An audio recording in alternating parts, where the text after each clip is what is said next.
What's up guys, Asian here again with another build video, and today we're going over the Nightblade tank. So very similar to all the other support roles that I've talked about so far, not much has changed between Harrowstorm and Greymoor for support roles in general, and Nightblade tanks fall into that as well. So whatever build you are already running in Harrowstorm will work perfectly fine in Greymoor. And then the new sets that were released really make their way onto the tanking sort of toolkit. The mythic items, same deal there, not really much there. And then there weren't a lot of class changes either to the Nightblade's toolkit. So again, whatever build that you ran in Harrowstorm or are currently running in Harrowstorm for you console players should work perfectly fine in Greymoor. Now, like the rest of our build videos, we will not be going over any sort of gear here. Gear is covered in the tanking gear video, which will be popping up in the upper right-hand corner right about now. So if you're interested in knowing what sort of gear you should be running as a tank, go ahead and check out that video. You guys can come back here. We'll be discussing the skills you should be running, as well as a discussion on tanking in ESO, as well as how the Nightblade tank differs from other classes. And let me just say that Nightblades have definitely come a far way from previous patches. They're definitely one of the best tanking classes right now, so they have a lot of strengths here that other classes might lack. But before we get into that, let's go ahead and talk about our skills. So for our front bar, this is our sword and board bar. We are running a Ransack for the minor protection. Now, you can get minor protection elsewhere. You do have an ability that gives you minor protection as a Nightblade, but Ransack is also pretty consistent with minor protection and arguably can be more consistent than what other sources can provide. So Ransack is definitely a very solid option here. But if you don't feel like you need a minor protection, if you feel like you're going to be getting it from somewhere else, then you can instead run the other morph, which is Pierce Armor, which provides major breach rather than minor protection. Next, we have Heroic Slash for the Minor Maim and the Minor Heroism. Minor Maim helps reduce damage that's outcoming from the boss, and Minor Heroism just improves your ultimate generation, so you're able to get your Warhorn up faster. Next, we have Dark Cloak. This is our self-heal, and this is actually going to be one of the biggest weak points of a Nightblade tank. This is your only really solid self-heal, and it doesn't heal for a lot when you're taking a look at healing done per second. The total amount of healing that you're going to be getting from this, if you go ahead and multiply out the 20 through 27 by 8, is actually a fair amount. It's close to about 40 to 45% of your max health. But getting that over 8 seconds, so the actual healing that you're getting per second is actually fairly small. So that is one of the big weaknesses of Nightblade tanks. You don't really have what I would call a burst self-heal. You have a very strong heal over time self-heal, but that's not really going to help you when you take a big hit and you need that burst heal right away. So despite the fact that Dark Cloak is actually a pretty strong ability between the minor protection and the pretty hefty heal that you get over those 8 seconds, it's not really a good burst heal, and that is one of the weaknesses that you're going to have to contend with as a Nightblade tank. Moving on next, you have Mass Hysteria. They did change Fear to be a hard CC, so rather than enemies running away from you, they now cower in place. So this is obviously how you're going to be hard CCing things in trash fights. Then we have Lotus Fan. This is an AoE minor vulnerability. This is going to be the best way to apply that minor vulnerability across multiple enemies in trash fights. Now for bosses, there might be easier ways to apply a minor vulnerability, particularly if you have something like a Warden healer in the group, which can just apply it via Fetcher Infection. But for AoE application, Lotus Fan is definitely going to be one of the best ways to apply that AoE minor vulnerability here. It's one of the only ways to do so, the other one being the Agni Totem synergy from a Necromancer. But this is technically a flex spot here. Same with Mass Hysteria, just because Mass Hysteria obviously has no use on bosses, because they are immune to fear. Then for ultimates, we have a couple of options here, but we have Reviving Barrier here for the additional Magicka regen that we can get from the Magicka 8 passive under the support line. Now for our back bars, this is either going to be a staff or a bow, depending on the weapon that you decide to run here. So for our back bar, we have Inner Rage here. This is our ranged taunt. We have Balance for Major Resolve, as well as our Magicka regen. Then we have Refreshing Path as a small self-heal, as well as a way to heal other allies as well to help proc anything that you might be wearing that requires you to heal people.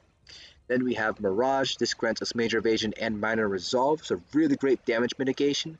Not going to be useful in every single fight, but a lot of damage you are going to be taking. The heavier hits are going to be can be mitigated through major evasion. Then we have Relentless Focus. This grants us up to an additional 10% damage mitigation if we have the full 5 stacks. Basically, if we just never use the bow proc part of this ability, we get the 10% additional damage mitigation, which is going to be helpful. It is going to be fairly small in the grand scheme of things because you're a tank, you already have a lot of mitigation, but every little bit can help, especially when you're fighting those harder fights here. Now, you guys might be wondering, well, where do I put Elemental Blockade here? You can put Elemental Blockade anywhere you'd like here with these 3 abilities, because these 3 abilities can instead be swapped up to the front bar here. So that's kind of why I held off on the Elemental Blockade, just so you guys can get a sense of where Elemental Blockade can fit in on this back bar here. Elemental Blockade will be used if you're running a Destro Staff back bar. If you're running a Bow back bar instead, you'll be running Endless Hail instead.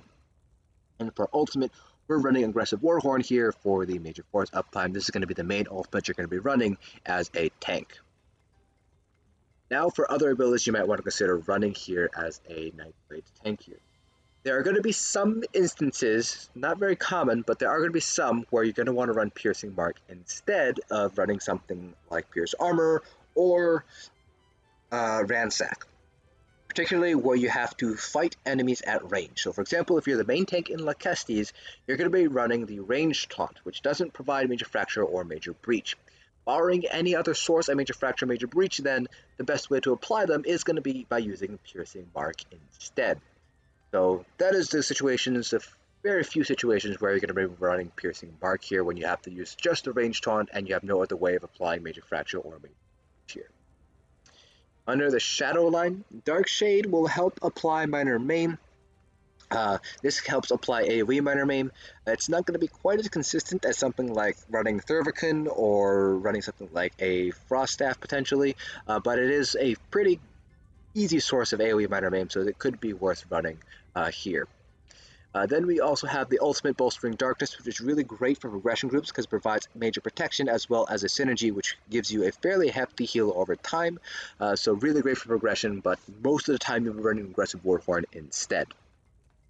Under the Siphoning line, you have Soul Siphon as an ultimate, which acts as a nice healing ultimate. Again, very similar to Bolstering Darkness, mainly going to be used in progression style groups, because typically speaking, you will be running Aggressive Warhorn instead for the additional damage buff.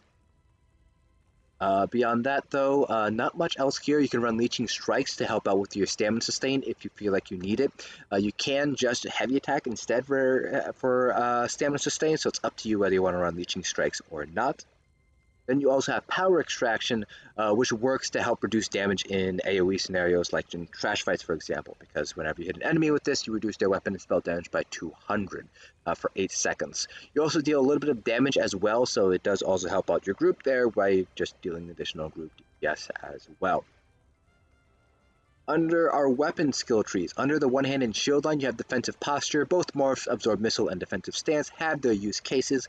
Absorb Missile is great when you want to just get some more self-healing from projectile enemies. For example, if you're the Portal tank in Cloud Rest, Absorb Missile is really beneficial down there to help you heal through any sort of damage you might be taking.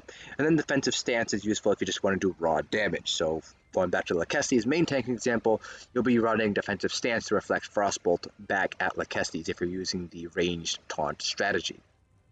You might also want to pick up Shield Charge as a gap closer, but you already have Lotus Fan, so you don't really need Shield Charge at all. You only really need a gap closer in Halt's Fabrication, though. If you're running a Bow backbar, Endless Hail to help proc your enchant, and you might also want to pick up Venom Arrow as a ranged interrupt. Under the Destro Staff line, you have Elemental Blockade and Crushing Shock as those equivalents. Plus, you'll also want to pick up Elemental Drain, particularly if you run 4-man content a lot with 3 DPS, 1 tank strategy. Just because you don't have a healer, so you're not going to have a source of Elemental Drain. So for 4-man strategies, you might want to pick this up here. Under the Armor class line, the Immovable Morph of Unstoppable helps with block mitigation. It actually helps out quite a bit. Again, you're a tank, so you have a lot of mitigation, but every little bit will help out if you need the additional mitigation there. You activate either of these 2 morphs here, you also get immunity to knockback and disabling effects for 6 seconds. but you also reduce your movement speed down by at least 90%. So basically, the only way you're going to be able to move if you use the active ability is to dodge roll. So just be mindful of that if you decide to run this ability and actually use it for that immobilization unity there. Under the Fighter's Guild line, you don't have a native source of chain, so you will need to run Silverleaf to chain things in. And you can also run Ring of Preservation as an AoE heal, as well as an AoE source of minor protection here.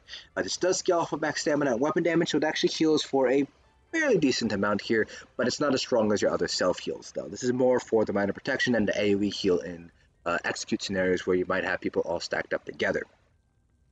Under the Sigil Order line, Meditate can be beneficial here.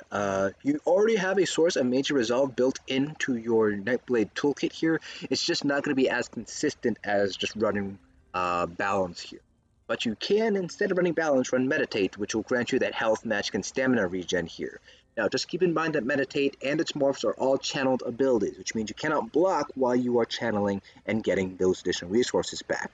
Now, if you're a high enough level in the Sigil Order line, you will have access to the Liberation passive, which grants you major protection while you're channeling, so you do get some damage mitigation, but not as much as if you were just raw blocking. So just be mindful of when you use Meditate to make sure you're not getting caught by a big hit while you're channeling. Make sure to pick up all of these Undaunted abilities here. So you have Overflowing Altar for the minor lifesteal and the Blood Feast synergy. You have Shadow Soak for the Black Widow synergy. You have Enrage as your ranged taunt, obviously. Bone Surge for the Spinal Surge synergy. And then you have Energy Orb for the group heal, as well as the Healing Combustion synergy, which helps restore resources to whoever activates the synergy. Bone Surge and Shadow Soak, their synergies are more used to help maintain Lakestes uptime. Shadow Soak synergy provides a little bit of additional damage, and Bone Surge, the Major Vitality, can be useful if you need to combat any sort of healing debuff, for example in Cloud Rest. Overflowing Altar, I do want to point out that the minor lifesteal will proc sets like Symphony of Blades, Earthcore, etc., anything that basically requires you to heal any other ally there. So pretty useful there. Blood Feast will only activate when you're below that health threshold there, but it is a very good emergency burst heal for anybody who needs the synergy. Finally, under the Alliance War line, if you need another way to heal your allies as well as yourself, you can run Echoing Vigor here. This does scale off of weapon damage and max stamina, so it's going to be pretty decent. It's not going to be as strong as other self-heals, but it's still a good way to kind of proc sets like Symphony of Blades. And then under the support line, if you need a Purge, you should be running Efficient Purge here. And that pretty much covers it for all the abilities you might want to have on hand as a Nightblade tank. Now moving on to how tanking works in ESO. Those of you guys who are coming over for other MMOs might be thinking of tanks as essentially damage sponge. You hold boss aggro and you just eat damage while your DPS and healers are doing their own thing. And you would not be incorrect. Your primary job as a tank is to taunt things, keep their attention, maintain aggro, and stay alive. However, tanking in ESO have a second job, and that is to help buff group damage. That is through providing buffs to your DPS as well as debuffing enemies so they take more damage as well. So a lot of the sets that we run, a lot of the abilities that we run are sort of geared towards that. So for example, if you're running Yolnahkriin, you're providing Minor Courage, which improves weapon and spell damage, improving group DPS. If you're running Alkosh, that decreases enemy resistances, which help your DPS deal more damage. In terms of abilities here, you have things like Lotus Span, which applies minor vulnerability, increasing the damage that an enemy will take, improving overall group DPS. Now, the secondary role of improving group DPS does have an indirect impact on your first job, which is to stay alive, maintain taunt, maintain aggro. Essentially, by providing more group DPS, you're also reducing the fight time. This basically allows you less time to screw up is the best way to think about it. The less time the fight lasts, the less time it takes to kill something, the less time you have to potentially screw up for DPS to die, the less damage you're going to be taking, the less pressure you're going to be taking as a tank. So directly helping your DPS deal more damage helps you as a tank, your bottom line of staying alive and the ease of staying alive and being that damage sponge for the group. So while it is important to maintain aggro and stay alive, once you learn how to do that, once you learn the fight mechanics, the fight flow, you should be transitioning over to trying to maintain as best as you can your buffs and debuffs. The hallmark of great tanks is not how well they're able to survive by themselves against a single boss without a healer. It is how well they're able to maintain the buffs and debuffs that they're able to provide for their group. But once you're able to learn how to survive, once you know the fight mechanics, and you're comfortable with your survivability, that's when you're going to want to shift over towards buffing and debuffing. Of course, your first job is to stay alive as a tank, so don't be afraid if you're just starting to learn how to tank to run selfish sets in order to learn. But as soon as you start to learn stuff, shift away from those selfish sets. Don't keep on wearing Plague Doctor. Shift over to things like Alkosh, shift over to things like Yolnahkriin in order to get used to the slightly less resistances or less health that you have, and more towards providing buffs and debuffs for the group here. Now, I personally do not play as a Nightblade tank. There are other content creators that do have Nightblade tank footage. I know, for example, Nephis has footage as a Nightblade tank, so I do recommend looking around YouTube and Twitch to find those Nightblade tanks out there that are doing high-end PvE content. Again, Nephis is one who I know for sure has videos on his YouTube channel with Nightblade tank perspectives. You can, of course, check out my DK tanking videos on my Streams Archives channels. The general idea behind tanking is the same. You're just, obviously, you're looking at things from a DK light, so you're looking at DK abilities rather than Nightblade abilities instead. And to be honest, Nightblades play a little bit differently from DKs because you don't have a strong burst heal. Rather, Nightblades excel at mitigation. You have so much mitigation as a Nightblade tank. Other tanks do have a little bit of trouble trying to keep up. There are other ways of getting major evasion, there are other ways of getting minor protection, obviously, as other tanks, but it can be a little bit more challenging here for those tanks to get them. For example, major evasion, you're going to need to get something like Gossamer from a healer, or you need to run something weird like a dual-wield backbar and run Deadly Cloak. Versus a Nightblade where you just run Mirage, and hey, you get minor resolve and major Mirage. You get your minor resolve and you get your major evasion as well. So you get that additional mitigation that way just from a single ability. So you have a lot of built-in mitigation as a Nightblade tank that other tanks have trouble sort of getting. Of course, the weakness is your self-heals kind of suck. So you're going to be a little bit more relying on your healer more to heal you through big damage hits here. But that pretty much concludes this build video. If you guys have any questions at all, feel free to leave them down in the comment section below. I'll try to answer them all to the best of my ability. Hope you guys enjoyed, and I'll see you guys in the next dungeon.